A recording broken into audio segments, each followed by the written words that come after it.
High, আমরা এখন চলে এসেছি আমাদের নতুন হোমস্টেতে। মানে আমাদের এটা হচ্ছে দ্বিতীয় দিন ঘোরার। তো দেখো এখানে কিন্তু রাস্তার চারিপাশ দিয়ে কোনো লোকজন সেরকম দেখতে পাবে না, দুজন মানুষ এখানে ঘাস কাটছে শুধু। আর এই দেখো পিছনে কতগুলো হোমস্টে দেখতে পাচ্ছ তো।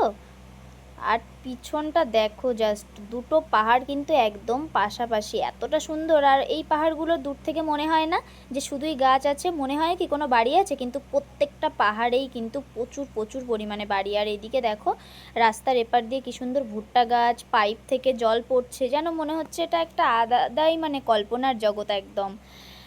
আর এই সাইডে দেখো পুরো ঘন জঙ্গল রাস্তার পাশ থেকে, আর এই এক সাইডে কিছু কিছু বাড়ি।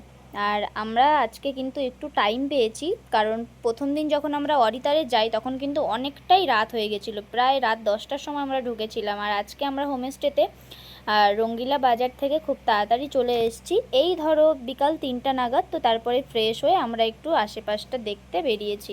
এতটা সুন্দর লাগছে কি বলবো, দারুণ লাগছিল। মানে ঘুরতে পেরে আরও বেশি ভালো লাগছিল, একটু হাঁটাহুটি, অনেকটা জার্নি হয়েছে তারপরেও ভালো লাগছে। আর সব কিছু দেখতে আরও বেশি ভালো লাগছিল, এই প্রকৃতির দৃশ্যটা মানে ওয়াও।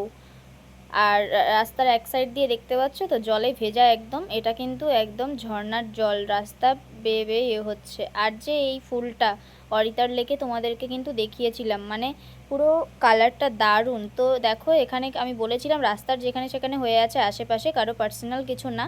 তো আমি দেখো এখান থেকে ফুলটা তুলেছি, মানে নিজেকে আর করতে পারছি না যে এত সুন্দর ফুল দেখে একটুখানি হাতে নিই বা কিছু করি, তো তার জন্য নিয়েছি। বাট ফুলটা কানে দেবো না, এর মধ্যে পোকা থাকতে পারে, অনেক কিছু থাকতে পারে, যার কারণে আমি কানে ফানে দেবো না। হাতে নিয়েই একটা দুটো ফটো শ্যুট করবো, আর কিছুই না।